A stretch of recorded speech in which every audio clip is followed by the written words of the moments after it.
So today we're going to play some mind games, some psych games. But what I was saying before, so biodecoding is, and that will be kind of like what's your body saying about you, and I'll use your example of what you were just talking about. It's a belief that you hold emotions and trauma in your cells. And when you have similar instances or circumstances come up, then this emotion that hasn't been processed comes out and shows itself in the form of an illness. Now, we were talking about her never getting sick and such a strong immune system. So my brother, when he was little, because he rarely gets sick, would get sick right before school. His birthday was August 26th. School used to start after Labor Day when we were little, not like now. And he would get sick right around his birthday. So when I started studying biodecoding, we learned about microbes, we learned about bacteria, and when you get like bacteria or any sort of type of bug, what we would call like a bug, a virus, the belief is that you need information from the outside, and that's why you take in the bug and it brings you information. So I started thinking about this with my brother. And I'm like, oh, he needs new information because he's starting a new school year, and he would get sick right before, and that lasted like through elementary. I'd have to ask him if it was high school. I don't remember it being later years, but in elementary. And lice is believed to be that when children are stressed out about like tests or things at school, that they get lice. So these are some of the hypotheses of this particular theory. So we've talked about theories, we've talked about hypotheses, and how things, people invent their own theories, but this is some of the stuff. So one of the games we're going to do is what's your body saying about you, and we'll use your example because that's a great one. We're going to do a thing called Tell Me a Story, and I brought these things called story cubes. We're going to use the orange bag, but there's this one that has like some myths and different images. And you'll see how everything you say links back. And we're going to start with astrology, I had told you. So what we're going to do with astrology, I gave you a handout. You have a blank wheel, and behind it you have a wheel that has all the significances of the houses. So I'm going to give you a little lecture on this. This one is so you can write extra notes, because this isn't 100% complete. I'm going to give you other meanings, and if you just want to scribble on it. So it's the same thing, it's just one has the meanings of the signs. And then I brought, and these are my favorite. Okay, so many, many years ago, when I was studying astrology, I worked at Kaiser at the nursing school. And I used to have these on my desk. And when the students would go on break, they would come in, they go, Dean Francis, let me throw the dice. So you can either ask a question, or you can just throw it, and I say, oh, it's around this type of theme, and you get like an answer. It is so on point, it's ridiculous. So I had a student, and I would keep saying to her, you're having a baby, you're having a baby. And she would be like, no, Dean Francis, I can't have a baby, blah, blah, blah. And I'm like, I don't know, but I'm telling you that every single time, lunch, she would come, every day she would come, and it was always about motherhood. Well, she graduates, and not days after she graduates, she texts me or calls me and says, I'm pregnant. And so we laughed because the dice are on point. So we'll roll those, and those will be fun. If you're into astrology, people, I highly recommend this. It's very cheap. I think it's like $10 on Amazon, and it has a little booklet. And the good thing about, I'll give you the handout in a second. The good thing about the booklet is that you can learn on a tiny little sheet the symbols.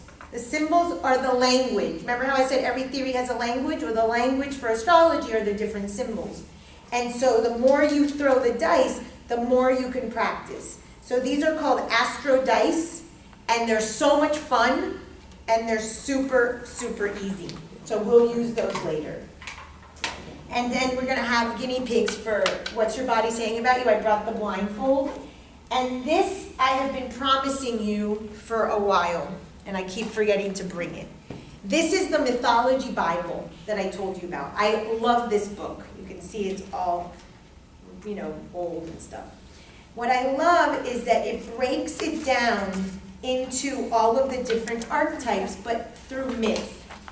So you have all the different world mythologies, Asia, Egypt and Mesopotamia, the classic world, Norse, Celtic, and other European myths, tribal Africa, and the different Americas. Then the themes, creation. So all of the creation myths from all of those cultures. So you see the parallels, and I'm going to show you the cosmic egg, which is one of the handouts that I gave you in your packet. The sun, moon, and sky. What do we know that God said when he was creating the world? We've talked about this. What was it that he said? He divided the day and the night. He divided the day and the night.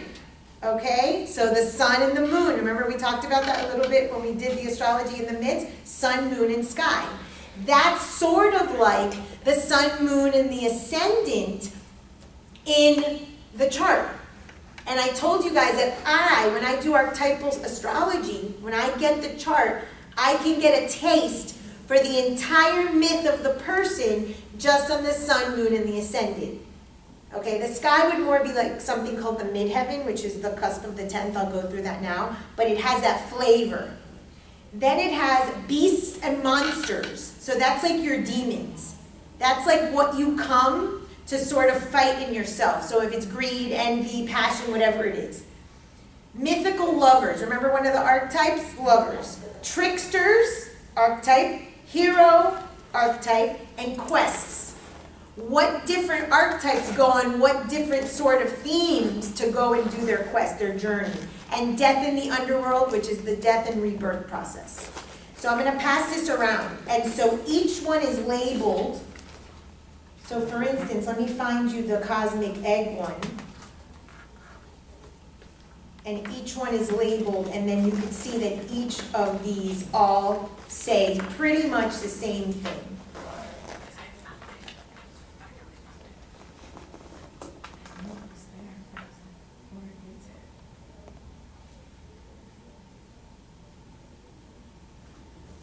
Creation, okay.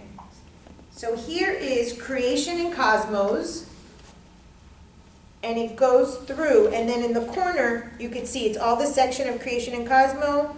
This is one mythology, this is another world mythology, this is another Purusha, that's the one from India.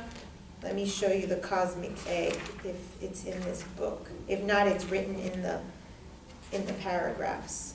These are the Norse, these are the Asian, this is Sumerian.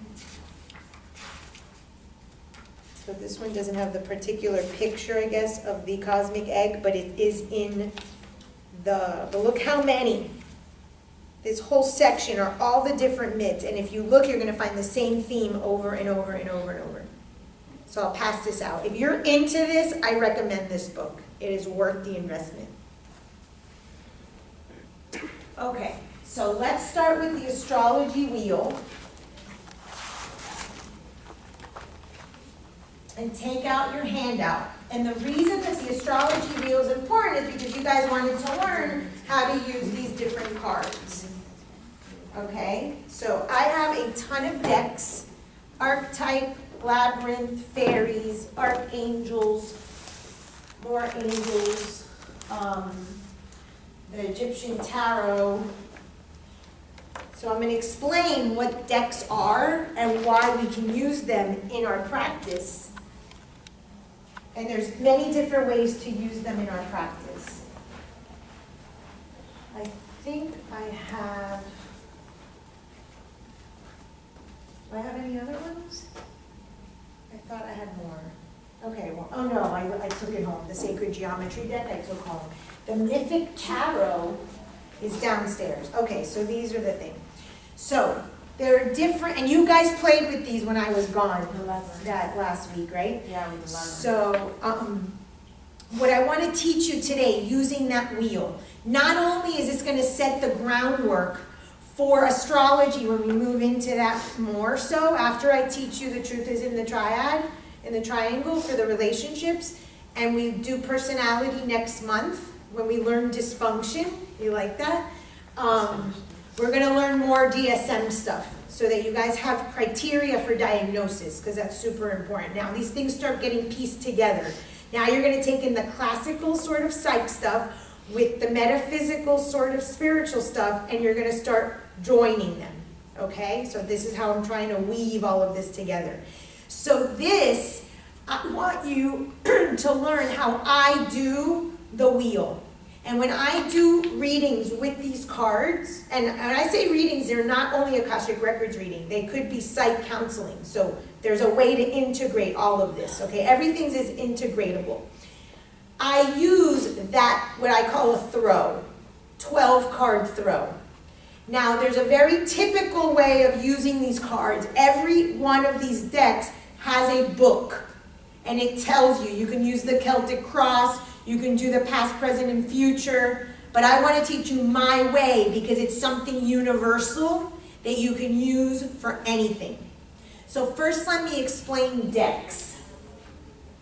So we're going to do astrology. So why decks? Why would we use a deck of cards? We have tarot decks and all these others. What is it about these decks that make it psychological or related to the psyche? Choosing them. Okay, the person is choosing them, and so they're putting in their energy to pick something that they're drawn with. If you believe in metaphysics, there is a law that law is one, all is one, or the law of vibration. So if we believe in the mother, father, child triad, what is step 2? Number 1 is it mother or father? No. What don't you like about the person, place, thing, or situation? What is this called? Mirroring. Thank you. Okay? This is called mirroring. Mirroring is a theme you want to understand. What happens when you guys are pretending to counsel here, and I say that's your issue, and that every client that you see, you want to make sure that you then journal about what came up in that session. Why? Because you're seeing yourself, exactly. So you're mirroring everything. So if the client picks the Hanged Man, it is a mirror. It is a vibration that they're choosing this card and that they didn't choose the Empress. Two very different cards. So first and foremost, the energy of the person is sort of put into the place, and they're pulling based on that mirroring. So assume that that's where they're at. So if they pick one card, and I have a lot of clients that have taken classes with me, and I've given this a suggestion. Start your reading off where you pick a card, and you have the client pick a card, and that card starts the session. Remember I told you last time, a symbol can start the whole session? That's one way you could do it, or have them throw the dice. And that theme that comes through is a way to start the session so you're not freaked out. Why else would we use decks in a card? So what did we say? It mirrors the client.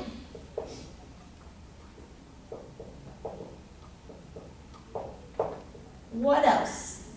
What is it that I teach you about all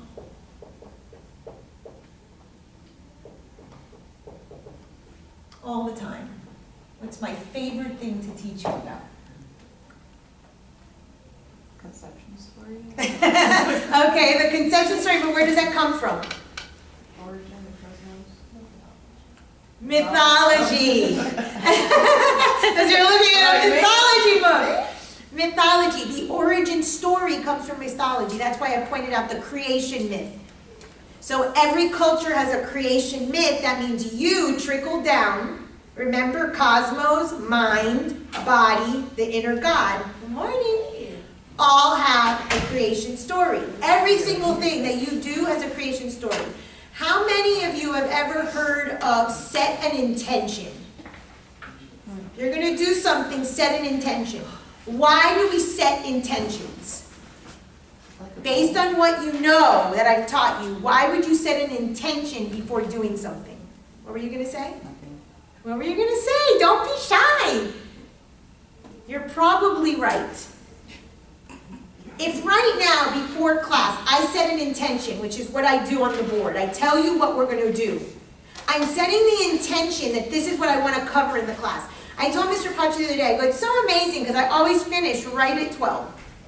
And I don't have a clock, I don't know why, but I kind of always know, intuitively I guess, I don't know.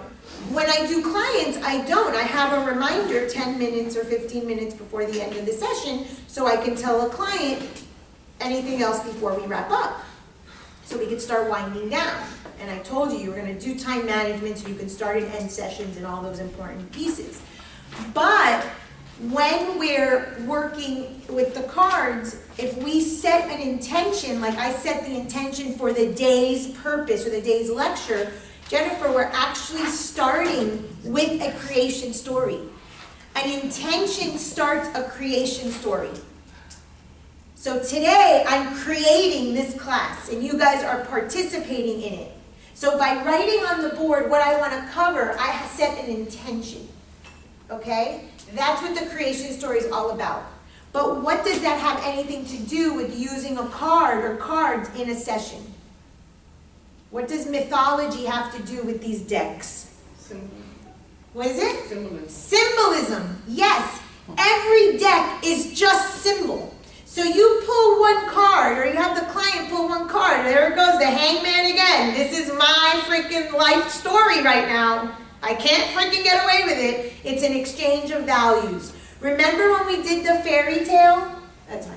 Remember when we did the fairy tales and I put the heroes with the villains and the villains with the heroes? And I said, that's what I'm trying to do is exchange my values. This card is all about value systems. I've already pulled it out twice. So I'm mirroring that this is it. Okay, and I know that. And leave it to Ms. Rapace to teach me lessons when I don't want to be taught lessons. So symbolism, people. Symbolism. What is the language of the psyche? Please, I gave you a handout. Symbol. Symbol, what else?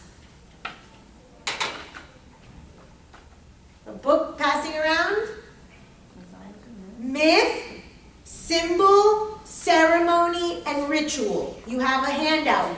Ceremony and ritual, I explained to you, is step 7 in the model because that's what allows us to play creatively as adults to bypass the conscious mind and connect back to the inner child. That is language of the psyche. Symbol is how we connect to the collective unconscious, either with a personal mythology or a universal mythology. That's what we talked about last class. Okay, and mythology, because myth is all symbol, but it's symbol in the form of a story. All these cards say, and all you're going to learn today with the wheel, is to tell a story about the person sitting in front of you, using symbols. If you know symbol, and that's why I brought in all the books of symbols, you know everything. Because the client is simply mirroring whatever they pick. Does everyone understand that? The simplicity. Perfect. Okay, so who wants to be a guinea pig? Marsha, because you brought it up. Because you wanted to learn. Okay, so I want you to shuffle these, really well shuffled. Okay? And then I want you to put the deck, so shuffle and put your energy in there. If there's a specific question that you want to ask, that you want to know about, think of it, set the intention that that's what you want the reading to show. You could use these tools in your practice. You do not need to be an intuitive, you do not need to be anything but a classically trained therapist. You are allowed to bring in tools into your classroom. This does not make you witchy or weird in your classroom, into your session, I'm sorry. Okay? And you might actually extend your client base, because now people are like, oh wow, she's a therapist, but she's a witch. And there are a lot of people that like that. Just saying. It works. Okay, now, with your left hand, you're a righty or lefty? I'm a righty. Okay, put it down.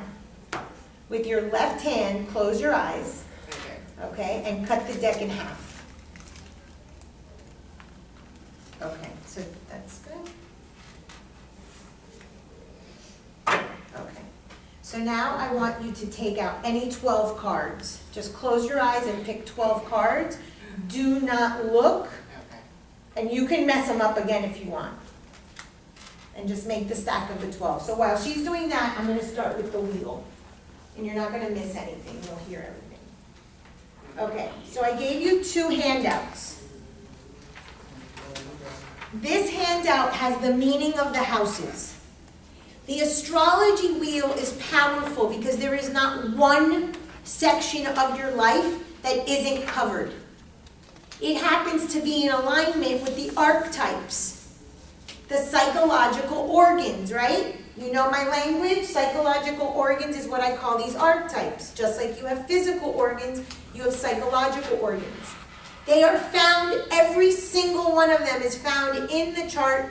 Every single thing that you could possibly think of in your life is found in the chart. I'm going to go through the houses. If something shows up, doesn't show up, and you're thinking about it, ask me, and then you have a blank chart to put the extra things on it. Okay? So when a client comes and does this, that we're going to do the different decks in a minute and use Marsha as a guinea pig, what we're doing is we're looking at the area of the life that that person wants to have, that what they want to look at. They come for love, you're going to look at the 7th card. If they come for profession, you're going to look at the 10th card. If they come for karma or they think someone's envying them, you look at the 12th card. So it's there for you. The symbol is there. All you need to learn is what these symbols sort of represent. And they're universal. Remember how I said if someone comes and they're obsessed with motherhood, what symbol are we looking at? Cancer. Yes, but what's the symbol? Oh, the moon? The moon. So you think of mother, you think of moon, you think of breast, you have the whole thing. And what happens if the moon has no light? What?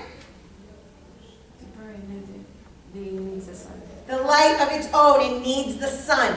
So therefore, you know that that person, by simply seeing a moon, either in a card, or getting an image, or hearing the symbol, all of a sudden you know that that person has no life of their own, and they're attaching themselves to their child to have worth. And that's a problem. And you have, from one symbol, the entire session. So that's the use that these cards bring. They bring an immediacy to what the issue is, and now you can start your therapy session. You could do a whole session using them, or you can simply say, what do you want to talk about today? Set the session for the session. Oh, I want to talk about my professional life. I'm about to graduate. Then we're going to pick the 10th card, and lo and behold, that's the theme, and we have the whole session set up. So you can use it in a very esoteric way, or you can use it in a very psychological, traditional way. Okay? So you take the cards and you do 12 in a circle, and I'm going to explain those. 1, 2, you do not turn them around. 5, 6, 7, 8, 9, 10, 11, 12. What do you mean you don't turn them around? You mean like they don't like fix them from being upside down? Okay. Just to tell you, there's something in your life that is flipped upside down. Okay. Okay? Because I just did something and it mirrors her. Can you just put that so you guys can see what I'm talking about?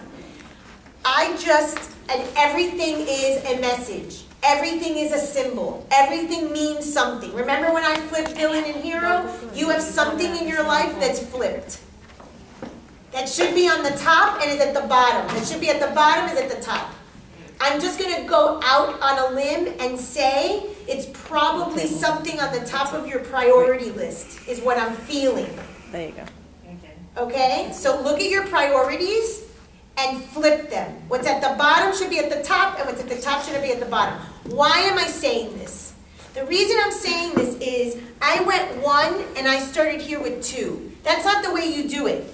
You do it here. This is 2. So when I went to put 12, you might think it's your error. It's not your error. It's reflecting the client's message. So I'm intuitively feeling that it's a priority, but something in your life is flipped. Because if not, that wouldn't have happened. So I'm going to do this to 1, 2, 3, 4, 5, 6, 7, 8, 9, 10, 11, 12, and now I'm going to do it right. 1, 2, so it's the same order. And someone asked, what does it mean to not flip them? You see if it's backwards, you don't touch that. If something comes out backwards in a card, it means that that's an area of your life that needs, or is stuck, or it needs some explanation and some guidance in order to unstick it.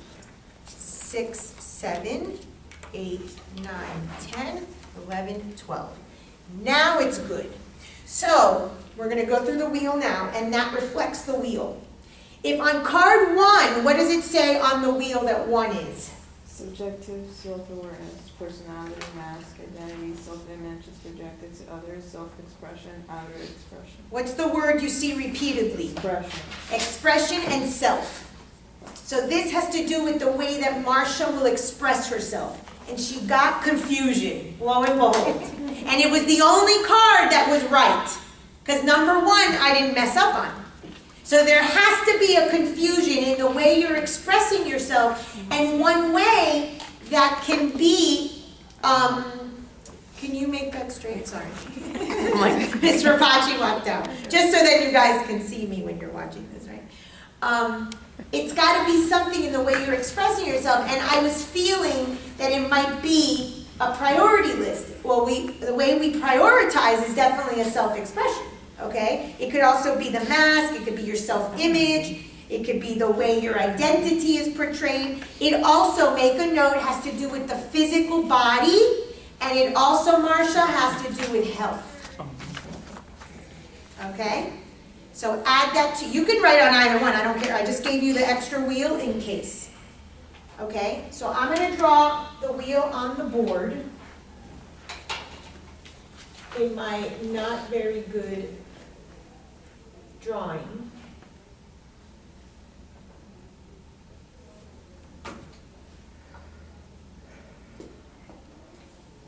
Is this 12? No, you need one more. One more line? I think, right? Is that 12? No, you need one more. 6, 7, 8, 9, 10. One more. 12. Okay. 1, 2, 3. So you see how it follows? 4, 5, 6, 7, 8, 9, 10, 11, 12. Like I said, every single thing is expressed in this. The placement of the card, what? I need more? No, it's fine. It's just me because the 1 should be where the 2 is, but whatever. It's fine. Oh, yeah, you're right. But, oh well, my drawing sucks. But you know what I mean. Yes, that's supposed to be the ascendant. You're absolutely right. That is 1. Okay, let's fix that. Because that will drive her and Miss Rapace crazy. Thank you. The Pisces in the room, not so much. The Virgos and Scorpios, notice that. Virgo and Scorpio are the most controlling signs, and Capricorns. Okay? Yep. That's why you will be wearing your mask today. 5, 6, 7, 8, 9, 10, 11, 12. Okay, so this could also be body, health. So she could be confused about her body, she could be confused about her identity, she could be confused about her, her health situation. You always, my recommendation, okay, and you're not supposed to use always or never, but I'm an extremist, so it comes out. I always ask about the first card, because the first card talks about the importance of what everything else is in relationship to. Why? Because when she's putting her energy into the cards, and this is what, with every deck, okay, that's why it's a universal principle. That's why I wanted to teach you this. The 3 deck of past, present, and future, the Celtic cross, those are also universal, and everyone has a book. But this I find to be the most complete way to do the deck, and you don't need to do all 12 cards. You can do this, see the card number 1, and this could be the intention for the session. And now, I can start with her and go, Marcia, what are you confused about in terms of your identity or your health? what's going on? The only thing that I'm confused about, confused, is on the decision to go through with the surgery or not. Okay. Only thing, and it's related to health. You now have your whole session. What are you worried about? What are your main fears, your concerns?